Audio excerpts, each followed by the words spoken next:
Okay, let's imagine a world where we are all finally vaccinated with the various COVID-19 vaccines available to us. In the case of the Philippines, that would probably be longer than expected, right? Maybe 2022, maybe? But okay, let's be real. I don't want to be a Debbie Downer, but in the near future, things are probably not going to change and stay the same. We'll be scouring for new vaccines while still being on some variation of a lockdown, rotating between ECQ and GCQ. At this point, all of our lives are kind of like at a standstill because of all the restrictions taking place. So, why is it taking so long for herd immunity to be achieved in the first place? Like, why can't this just end? Why can't this just end? In this series, we've talked a lot about COVID already, from the disease itself to the vaccines that we're being offered to prevent the spread of the disease. However, even with the vaccines already created, the distribution of those vaccines is kind of complicated. And even though the Philippines now has vaccines available and are, being distributed, I already got my first dose, there are still a lot of hindrances to getting our population to achieve herd immunity, from societal issues to political issues to just personal preferences. Hi, I'm Kylie, your local science nerd, and to wrap up our COVID series on Kathatahanan, we are going to talk about the barriers to achieving herd immunity in the Philippines. First, what is herd immunity? According to the WHO, herd immunity is also known as population immunity. This is when a large part of the population is immune to specific infectious disease. There are two ways to develop immunity, which is through a previous infection or vaccination. And since in the previous videos we have already discussed how vaccines work, I'm not really gonna go over that again, and you should really watch those if you haven't yet. Anyway, when that large number of people gain immunity from that disease, the virus has a hard time spreading from person to person. And once that happens, the disease can then be eradicated over time. And eradicated means totally gone, like by COVID. And again, this is because there are less individuals susceptible to the virus, so the virus can't really prey on anybody and then just kind of fizzles out and dies. Achieving herd immunity sounds like the best thing, right? It's pretty simple. Everybody gains immunity, virus gone. Unfortunately, the world doesn't work that way. Right now, in the Philippines, there are a lot of obstacles that we have to overcome in order for us to achieve that. Honestly, it might take years for us to get back to our old lives. So what are these barriers? Let's take a look at some of them. The first one is vaccine hesitancy. As defined by the WHO, vaccine hesitancy refers to a delay in acceptance or refusal of vaccines despite availability of vaccine services. And if you didn't know this already, even way before the pandemic, there has been a significant decline in vaccination amongst children. So how did this happen? And by the way, I'm referring to the Philippines situation, not really other countries. Well, to understand what happened, we have to go all the way back to 2016. What a year, am I right? That's when the country had its dengue vaccination program, which used Dengvaxia by Sanofi. Let's get into it. The idea was nice. The Department of Health of the Philippines wanted to provide free vaccination for dengue to a bunch of communities, and around 700,000 students in a bunch of these areas, please just flash them because I couldn't remember which specific areas, were vaccinated with Dengvaxia. But what happened was, in 2017, Sanofi, the company who made the vaccine, had to change their labels that said on the vaccine that if you hadn't had dengue previously, then the vaccine would make you more susceptible to severe infection. And immediately after that announcement, the DOH did put everything on hold and was like, okay, we gotta stop this. But since 700,000 students were already vaccinated in 2016, things just kind of spun out of control. 10 of those children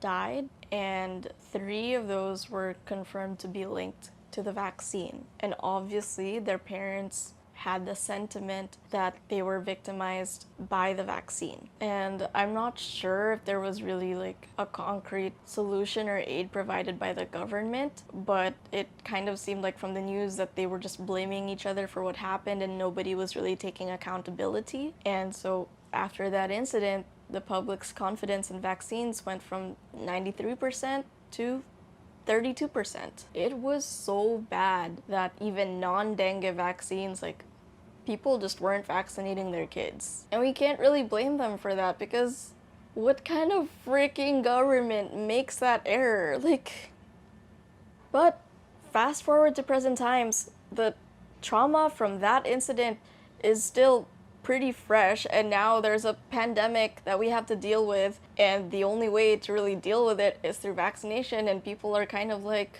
crap, we have to go through that again. So, that's understandable. It's traumatizing. Little by little, more people are willing to get the COVID vaccine. But again, there is still that distrust toward the government. So, more on that later. We are really going to get into that. The second barrier toward achieving herd immunity in the Philippines is lack of access to proper healthcare. Even before the pandemic, there was already a problem of lack of access to proper healthcare. One reason being that many people can't afford it. The WHO's Director General, Tedros Adhanom, said that millions of people are forced to choose between healthcare and other daily expenses such as food, clothing, and even a home. And if it isn't even enough that many people can't afford the healthcare, if you can afford it, there is a high chance that you don't even have access to proper facilities. In the 2019 report by the WHO and UNICEF, they found that 3 in 10 healthcare facilities in the Philippines lacked access to clean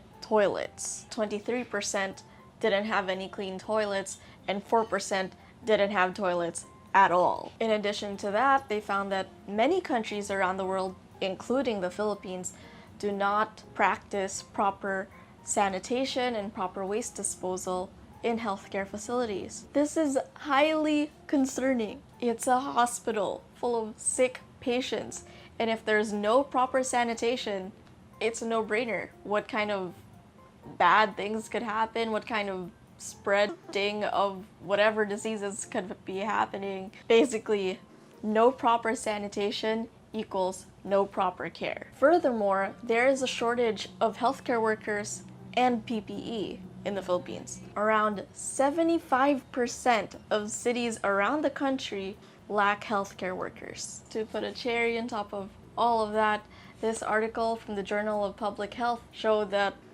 healthcare workers are underpaid, not respected enough, and given the proper care and aid by our government, despite their calls for help. Being a frontliner is hard work, physically, mentally, and emotionally, especially in this freaking country. The article even states that healthcare workers have been experiencing fatigue and depression as they can no longer bear the burden of deciding who lives and who dies. And all of this is because of the next barrier we're going to talk about, which is number 3, mismanagement of the COVID-19 pandemic as a whole. I think it's no secret that our government didn't do that great with handling the pandemic and managing it, which is not at all. Don't even have to do a recap of that because you can see it in your everyday lives. But still, let's list down some of their failures. First of all, it was the lack of quarantine protocols when the virus was first here. We were told that our lockdown was just at the right time when in fact it was too late. By way too late, we mean that it has spread to enough people that there was no contact tracing done, and so we couldn't really manage it. Well, they didn't manage it because that's up to them. And then we got the confusing labels on the quarantine protocols. Like, what is the difference between ECQ, GCQ, MECQ, MGCQ? Like, what the heck was that? And as each month passes, we see a lot of these mistakes still, to how healthcare workers have been mistreated, to how everyday Filipinos' livelihoods have been affected, both health-wise and financially. Now, at this point, it's pretty obvious that the government was just waiting for the vaccines to be their saving grace, but our health secretary couldn't even secure those vaccines quickly. Other countries started their vaccination programs in 2020 around December or even January. We had to wait for March 2021 for ours to start. So yeah, you can't really blame citizens for lacking trust in the government for how incompetent they seem to be. And there are those people that don't want to sign up for the vaccine because they don't trust the government. But let's move on to our next barrier, number 4, politicization of vaccine distribution. The mismanagement of the vaccines and the pandemic has kind of allowed government officials to politicize the distribution of the vaccines. Last May, we were informed that there was another category added to the list of priorities for the vaccine. So, as you may know, we have A1 for health workers, A2 for senior citizens, A3 for adults with comorbidities, and so on and so forth. And the very last category, citizens that don't belong to any of those previous categories. So this new category that they added is A1.5, which is for mayors and governors. So you may be wondering, why did they add that in the middle of the vaccination program and not from the get-go? So very timely, when they added that is when the Pfizer vaccines had just gotten in the country. I don't know about you, but that does sound a little fishy. And it's really strange that the government opened up famous tourist spots like Boracay, but did not make it a priority to vaccinate the locals.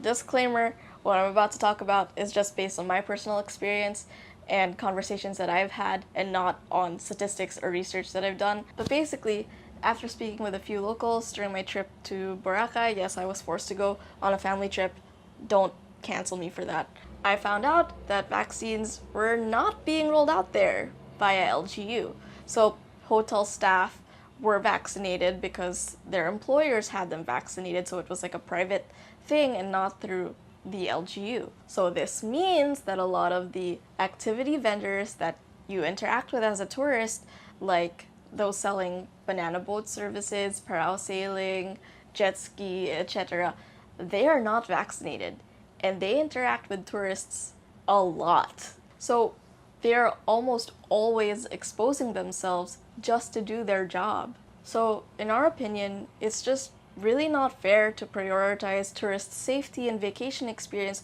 over the public health safety of the locals. Because of that, it kind of seems like the government is prioritizing profiting out of these Manila citizens going on vacation rather than protecting the health of their citizens outside of Metro Manila. So I guess for them, it's like economy first over the people who are actually helping move the economy forward.